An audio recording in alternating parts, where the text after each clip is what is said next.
अस्सलाम वालेकुम students, welcome to maths plus by Zeeshan Hafeez.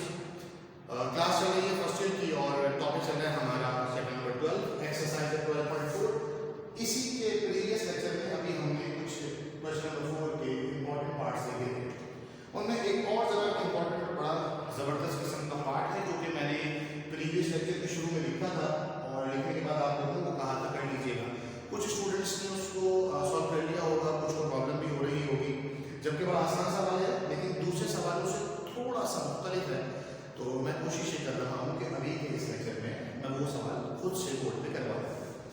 देखिए मेरा बच्चा, हम करते क्या है कि जब भी कभी हमारे पास साइन के दो फंक्शन हो एडिशन की फॉर्म में, साइन का फंक्शन हो सब्ट्रैक्शन की फॉर्म में, कॉस का फंक्शन हो एडिशन की फॉर्म में, कॉस का फंक्शन हो सब्ट्रैक्शन की फॉर्म में, तो हम करते क्या है, हम फॉर्मूला अप्लाई कर लेते हैं sine inverse A plus sine inverse B, cos inverse A plus cos inverse B etcetera.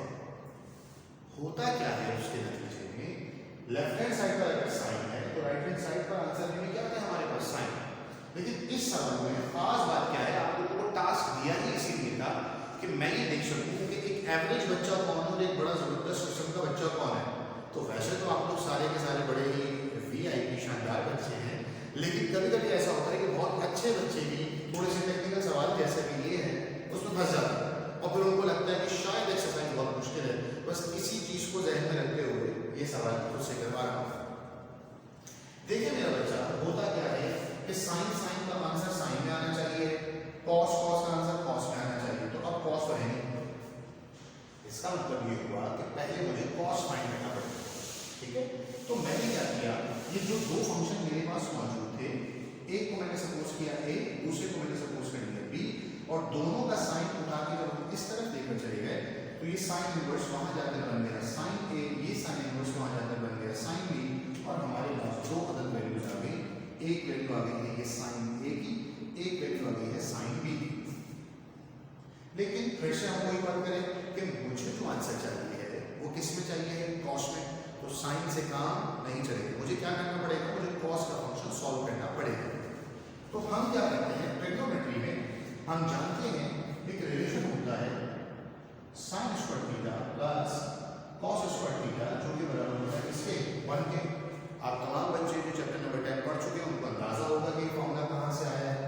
ठीक है, अगर मैं इस कॉस स्क्वायर को वहां ले जाऊं तो साइन स्क्वायर थीटा का फॉर्मूला बन जाता है 1 minus cos square theta. Okay, अगर मैं कॉस स्क्वायर को यहीं पे छोड़ दूं, ये वाले साइन स्क्वायर को वहां ले जाऊं तो ये वहां पर जाकर बन जाएगा 1 माइनस साइन स्क्वायर थीटा। इसका आसान सी भाषा में मतलब ये होता है कि कोई भी एक फंक्शन जो लेफ्ट हैंड साइड पे छूट जाएगा वो पॉजिटिव रहेगा, जो राइट हैंड साइड पे जाएगा वो फंक्शन क्या हो जाएगा, नेगेटिव हो जाएगा। तो अगर मैं इस थीटा की जगह पर a लिखूं तो ये बन जाएगा साइन स्क्वायर a बराबर है 1 माइनस कॉस स्क्वायर a। अगर मैं इसकी जगह a लिखूं तो ये हो जाएगा कॉस स्क्वायर a बराबर है 1 माइनस साइन स्क्वायर a। इसका मतलब ये हुआ कि अगर मुझे कॉस का a चाहिए तो उसका फॉर्मूला है 1 माइनस साइन स्क्वायर a। और से देखिए तो यही लिखा हुआ है मैंने, कॉस स्क्वायर a बराबर होता है 1 माइनस साइन स्क्वायर a। तो कॉस स्क्वायर a अपनी जगह पर एज इट इज, 1 अपनी जगह पर एज इट इज। ये जो साइन a का स्क्वायर है मैंने लगाया ये स्क्वायर और साइन a की जगह पर साइन a की वैल्यू पुट कर दी जो कि कितनी है 77/85। जब हम इसका स्क्वायर लेंगे तो मेरे ख्याल में ऐसे कुछ आ जाएगा, मैंने मोबाइल से निकाला है इसका स्क्वायर वगैरह और आसानी के लिए ताकि थोड़े टाइम में हम काम पूरा कर लें, आपको बहुत ज़्यादा वीडियो देखने की जरूरत ना हो, बहुत लंबी आधे पौने घंटे की वीडियो ना देखें, तो जल्दी से ज़रा तेज़ी से काम हो जाएगा। इसलिए मैंने पहले से सॉल्व करके रख दिया, वरना आप लोग जानते हैं कि मैं आमतौर पर सवाल बोर्ड पर सॉल्व करके रखने का आदि नहीं। लेकिन इसके जैसी कंडीशंस पढ़ चुके थे तो मैंने सोचा कि ज़रा आसानी हो जाएगी। तो 77 का स्क्वायर निकालेंगे तो आ जाएगा 5929, 85 का स्क्वायर निकालेंगे तो 725। जब हम इसका एलसीएम ले लेंगे कैलकुलेटर से तो हमारे पास बन जाएगा ये। सही अचानक से वो कहाँ से आ जाएगा भाई। अगर मैं ये वाला स्क्वायर खत्म करना चाहता हूँ तो क्या करूँगा, ये क्या करूँगा दूसरा साइड, तो ये हो जाएगा cos square a 1 minus sine square a, ये कैंसिल होकर बचेगा कॉस a, और जो भी यहाँ से आंसर आएगा उसका मैं क्या दे दूंगा अंडर रूट। तो वही अंडर रूट मैंने यहाँ पे भी लगाया, यहाँ पे भी लगाया। इस वाले अंडर रूट से ये स्क्वायर क्या हो गया, कैंसिल हो गया। तो cos A की वैल्यू इसे सॉल्व करने के बाद मेरे पास आ गई है 36/85। बिल्कुल इसी तरीके से जैसे मैंने थीटा की जगह पर A अप्लाई किया, वैसे ही थीटा की जगह क्या अप्लाई कर देंगे, B अप्लाई कर लेंगे। तो बन जाएगा cos स्क्वायर B बराबर है 1 minus sine square B। Simple, ये तो नंबर भी छोटा और आसान है। साइन B की वैल्यू 3/5 फुल डिक्टो कॉपी पेस्टिंग यहाँ पर की है, तो मेरे पास cos B की वैल्यू निकल आई है 4/5। लेकिन मेरा मामला यहाँ पर आकर मुकम्मल नहीं हुआ। आप समझ सकते हैं जिस तरीके से मेरी हालत हो रही है, सांस भी भूली हुई है, लगातार मुसलसल सेकेंड ईयर और फर्स्ट ईयर को मिलाकर 5वां लेक्चर रिकॉर्डिंग पर है, और उससे पहले सुबह 8 बजे से दोपहर 1 बजे तक continuous back to back college में क्लासेस ले चुके हैं। तो अभी जो लंच का टाइम है वो भी आप लोगों को कुर्बान किया बस सिर्फ इसलिए ताकि आप लोगों की तैयारी बड़ी ज़बरदस्त हो जाए, और फिर इस लेक्चर के बाद हमें मौका मिलेगा तो अच्छी सी चाय पिएंगे और फिर पढ़ाने चले जाएंगे। देखिए भाई, तो क्या किया हमने, साइन इनवर्स A की value sine inverse something, B की वैल्यू साइन इनवर्स समथिंग, यहाँ से साइन A बनाया, साइन B बनाया, फॉर्मूलाज अप्लाई किए, दो वैल्यू और निकाली। अब मेरे पास चार वैल्यू आ गई, sine A, sine B, cos A, cos B। इस तरीके के फॉर्मूलाज आप कहाँ पर पढ़ रहे हैं, चैप्टर नंबर 10 के अंदर।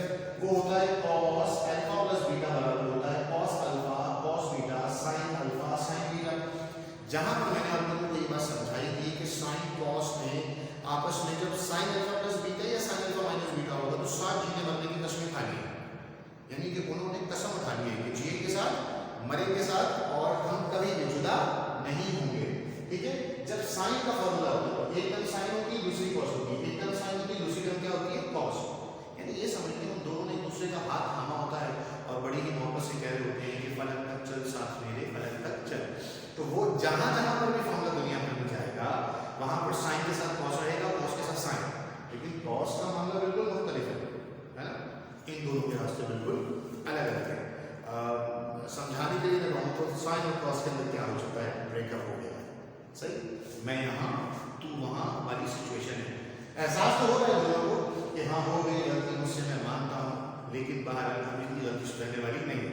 तो cos के फॉर्मूलाज में cos cos साथ रहेंगे, sin sin साथ रहेंगे, cos के cos भी एक साथ, sin के sin भी एक साथ। यहाँ प्लस है तो यहाँ क्या होगा बेटा माइनस, ये आप जानते हैं पहले से। तो cos A प्लस B का फॉर्मूला, cos A की जगह पर मैंने लिखी cos B की वैल्यू 36/85, cos B की जगह पर 4/5, sin A की जगह पर हमारे पास ये वैल्यू 77/85 और sin B की वैल्यू जो है 3/5। इन दोनों को मल्टीप्लाई करके डिवाइड कर रहा है 144/425, इन दोनों को मल्टीप्लाई डिवाइड करेंगे 231/425। इनका जब आप एलसीएम लेंगे ना तो आंसर देगा आपको -87/425। अब या तो आप इस नेगेटिव को पॉजिटिव कंसीडर करें क्योंकि cos का नेगेटिव थीटा पॉजिटिव थीटा दोनों के दोनों क्या होते हैं बराबर, या तो आप ये समझते हैं कि सवाल में यहाँ पर छोटी सी गलती है।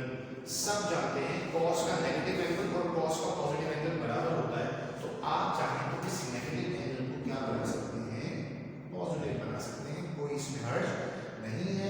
अदरवाइज इसको नेगेटिव में छोड़ दें, यहाँ पर नेगेटिव रहेगा तो भी आपका जवाब बिल्कुल दुरुस्त है। तो cos A प्लस B की वैल्यू आ गई है -87/425। जहन में ये सवाल उठ रहा होगा सर cos E क्यों, cos क्यों लगा है, उसकी वजह ये है बच्चा, क्योंकि जो आंसर मुझे चाहिए जो प्रूव करना है उसमें कौन सा फंक्शन है cos, तो मैंने cos अप्लाई किया। cos A प्लस B की वैल्यू आ गई थी, ये रही हमारी cos A प्लस B की वैल्यू। A प्लस B को हम यहीं पे छोड़ देंगे, ये जो cos है जब मैं इसे उस तरफ लेके चले जाऊंगा तो वहां जाकर हो जाएगा ये cos का इनवर्स, और cos inverse as it is लिखा है A हम जानते हैं ये किसके बराबर था sin इनवर्स 77/5, B किसके बराबर था sin इनवर्स 3/5। तो हमारी स्टेटमेंट प्रूव हो गई कि sin inverse 77/85 plus sin inverse 3/5 बराबर होता है cos इनवर्स 87/425।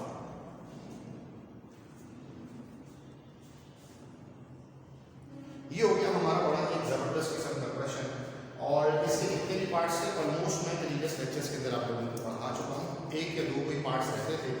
एक और मैंने यहाँ पे लिखा हुआ है, इस पूरी की पूरी एक्सरसाइज में जो सबसे इम्पोर्टेंट काम का सवाल है ना जिसमें से 4 नंबर का सवाल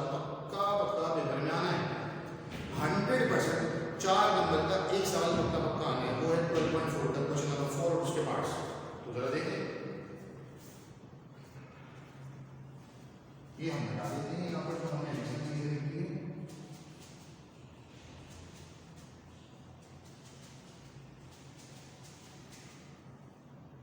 परेशान ना होइए, लाइट ज्यादा वापस आती है, इस वजह से थोड़ा सा ब्लिंक हो गया।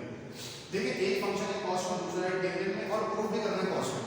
तो इसका मतलब तो ये हुआ या तो मैं इसको कॉस बनाऊं या तो मैं इसको क्या बनाऊं टेंजेंट। लेकिन एक और बड़ी प्रॉब्लम है, वो बड़ी प्रॉब्लम क्या है, ये वाला 2 आपसे किसी भी सवाल में फंक्शन के पीछे कोई ऐसा कोएफिशिएंट नहीं था। जब कभी कोएफिशिएंट आ जाएगा तो उसको सॉल्व करने की छोटी सी टेक्निक है।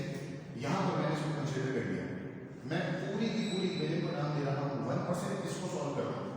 इसको सॉल्व करने से पहले मुझे बताओ, ये 2x होता है इसका मतलब होता है x प्लस x, जो 2a होता है इसका मतलब होता है a प्लस a, जो होता है 2y इसका मतलब होता है y प्लस y। इसका मतलब जहां पर भी कहीं पीछे 2 लिखा होता है इसका मतलब होता है वो टर्म्स कितनी मतलब आएंगे, 2 मतलब। तो यहाँ पे लिखा हुआ है 2 टेंजेंट इनवर्स 1/5, तो इसका मतलब टेंजेंट इनवर्स 1/5 और टेंजेंट इनवर्स 1/5 2 मतलब आएगा। तो हमने क्या किया, इसको भी a सपोज कर रहे हैं, इसको b सपोज कर रहे हैं, फॉर्मूला अप्लाई कर रहे हैं tangent inverse a plus tangent inverse b, जो कि हम प्रीवियस लेक्चर में डिस्कस कर चुके हैं। तो a की जगह पर लिखेंगे 1/5 प्लस b की जगह पर भी क्या लिखेंगे 1/5, नीचे लिखेंगे 1, a की जगह पर 1/5 और b की जगह पर भी 1/5। 1/5 और 1/5 ऐड करेंगे तो ये हो जाएगा 2/5, ये आ गया हमारे पास 2/5। ये हो जाएगा 1 माइनस 1/25, ठीक है। चलिए देखो तो आगे क्या बच जाएगा मेरे पास, ये जो 2 टेंजेंट इनवर्स 1/5 है ऐसे रहेगा, 2 tangent inverse 1/5 is equals to tangent inverse, यहां पर से आया है 2/5 और यहां पर से आ जाएगा 24/25, ठीक है। डबल डिवाइड हो गया तो देखो उसको करते हैं 2/5 ऐसे रहेगा, ये क्या वैसे डबल हो जाएगी, हो जाएगा 25/24, 2 1 जा 2 12 जा 5 1 जा 5 5 जा, तो मेरे पास जो रिमेनिंग आंसर बचा वो बचा है 5/12। तो आप कैलकुलेटर से भी कर सकते हैं, मैंने सिंपलीफाई करके भी लिखा दिया, 2 टेंजेंट इनवर्स 1/5 बराबर हो जाएगा टेंजेंट इनवर्स 5/12, सही है। इसका मतलब ये हुआ, ये जो इक्वेशन नंबर 1 है इसमें मैं इस पूरी की पूरी टर्म की जगह पर क्या लिख दूंगा, टेंजेंट इनवर्स 5/12। तो इक्वेशन नंबर 1 क्या बन जाएगी, तो देखो मैंने लिखा है equation number 1 becomes, equation number 1 मेरे पास हो जाएगी क्या, cos इनवर्स 63/65 प्लस इस पूरी की पूरी टर्म की जगह पर आ चुका है टेंजेंट इनवर्स 5/12 और मुझे प्रूफ करना है cos इनवर्स 4/5। यहां तक बात पहुंच गई। अगर हम इसको गौर से देखें तो ये तो अब प्रीवियस लेक्चर के जैसा बन गया ना, या तो दोनों को cos में कन्वर्ट करो या तो दोनों को टेंजेंट में कन्वर्ट करो। भाई क्योंकि मुझे आंसर cos में चाहिए तो मैं कोशिश करूंगा ये वाले टेंजेंट को मैं किसमें कन्वर्ट कर दूं, cos में। तो अब मैं इसको सपोज कर दूंगा, लेट इसका नाम रख दूंगा इक्वेशन नंबर 2, लेट कर लूंगा कि a बराबर है या b बराबर है टेंजेंट इनवर्स 5/12 के, ये वहां चला जाएगा तो ये हो जाएगा टेंजेंट a बराबर हो गया है 5/12 के। और फिर आगे का काम आप जानते हैं कि टेंजेंट बराबर होता है perpendicular upon cos, perpendicular upon base, base upon perpendicular, hypotenuse, जो भी सिचुएशन है वो यहाँ पर अप्लाई करेंगे। अप्लाई करने के बाद आप वैल्यूज निकालेंगे, इक्वेशन नंबर 2 में पुट करेंगे तो आपका सवाल क्या हो जाएगा, प्रूफ हो जाएगा। आगे का काम मेरा बच्चा आप लोगों ने करना है। एक मतलब बोर्ड की तस्वीर ले लीजिए, देखें भाई।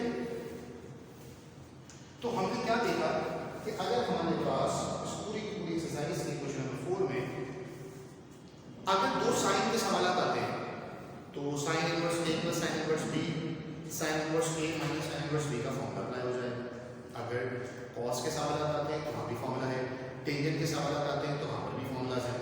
लेकिन अगर कभी ऐसा आता है कि साइन का आंसर cos में चाहिए या cos टेंजेंट का आंसर cos में चाहिए या sec टेंजेंट का आंसर cot में चाहिए, तो वहाँ मेरे बच्चों ये वाला काम नहीं होगा कि डायरेक्टली फॉर्मूला अप्लाई करें, देखना पड़ेगा ध्यान और तवज्जो से कि कहाँ पर क्या सिचुएशन एप्लीकेबल है। वैसे तो आपकी किताब के बाहर सवाल नहीं आना, एग्जाम्पल्स को एक मतलब टच कर लीजिएगा। मैंने दोनों तीन एग्जाम्पल्स बोर्ड पे करवाई हैं।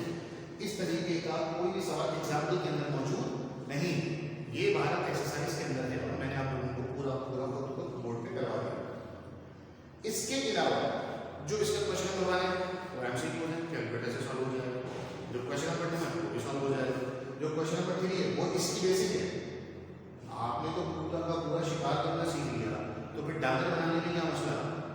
यानी कि अगर आपको ये पता है कि मछली कैसे पकड़ी जाती है, शिकार करते हुए मछली कैसे पकड़ी जाएगी, तो डांगर बनाना आएगा तो मछली पकड़ेंगे। तो मैंने वो बनाने के बजाय डायरेक्ट पूरा पूरा शिकार करना सिखा दिया, पूरे पूरे सवाल में ले आया। फिर भी हम जल्द ही अनकरीब इस एक्सरसाइज की एक और छोटी सी वीडियो रिकॉर्ड करेंगे, जिसमें question number 1, question number 2, question number 3 और क्वेश्चन नंबर 5 के बारे में छोटी छोटी सी चीज़ें जो है इंपॉर्टेंट वो बताता चलूँगा और हमारी एक्सरसाइज 12.4 क्या हो जाएगी, मुकम्मल हो जाएगी। टिल देन, जब तक कि आप लोगों के पास मजीद कोई वीडियो लेक्चर नहीं आता है, जब तक इसकी बहुत ज़्यादा प्रैक्टिस करेंगे भूल जाएंगे भाई। अपना अपने घर वालों का बहुत ज़्यादा ख्याल रखेंगे, मुझे मेरे वालिदैन को अपनी ख्याल में रखेंगे। अल्लाह हाफ़िज़। नासिर।